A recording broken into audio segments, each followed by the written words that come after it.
Writers like Bernard Lewis say what went wrong, that in fact there might be a clash of civilizations between an Islamic culture and a Western Judeo-Christian culture. They resent us, there's enormous amounts of hatred, and it goes back in history because of resentment. Yes, there's hatred against us. Why? In 1958, the U.S. government faced, we know from internal records, 3 major crises in the world. North Africa, Middle East, and Indonesia, all with oil-producing states, all Islamic states.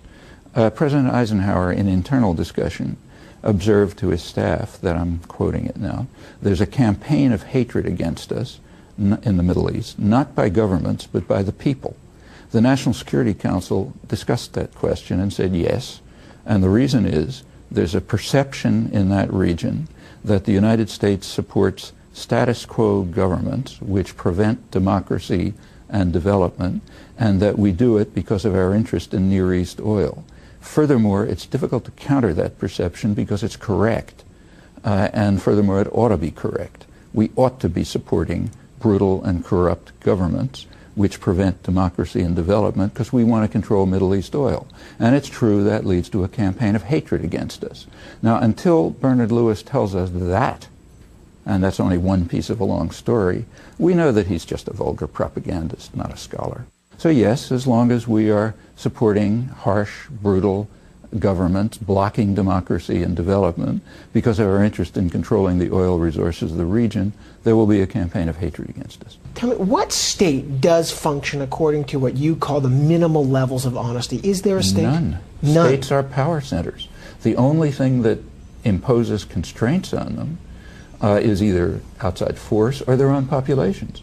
The United States, for example, is far more civilized than it was 40 years ago. Let's just take that. This March happened to be the 40th anniversary of the public announcement by the Kennedy administration that the U.S. Air Force is bombing South Vietnam. No U.S. president today, or for the last 20 years, could conceivably do what Kennedy could do with total impunity 40 years ago.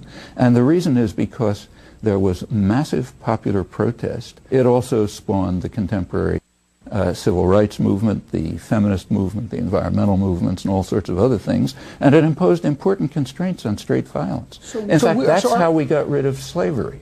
That's how we got rid of feudalism. What will the state look like at the end? At the end, I think states ought to dissolve, because I think they're illegitimate structures, but that's a long time. That's it. But it is the end of the nation state that you foresee in the vision. I don't foresee anything. What I'm saying is that as long as people, ordinary people, are able to free themselves from the doctrinal controls imposed on them by their self-appointed betters and mentors, as long as they're able to do this, they'll continue to be able to struggle for peace and justice and freedom and limitations on violence and constraints on power, as they've been doing for hundreds of years, and I don't see any end to that.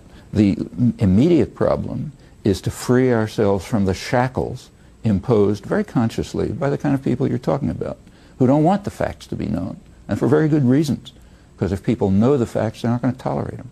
So therefore you have to prevent them from knowing. You have to indoctrinate them. You have to tell them stories about how we're really good guys, and if we use violence, it must be for the general good because we represent the course of history. Yeah, that's the job of propagandists for power and violence. And it's the task of populations to free themselves from those kinds of controls and domination. Pleasure to see you, always.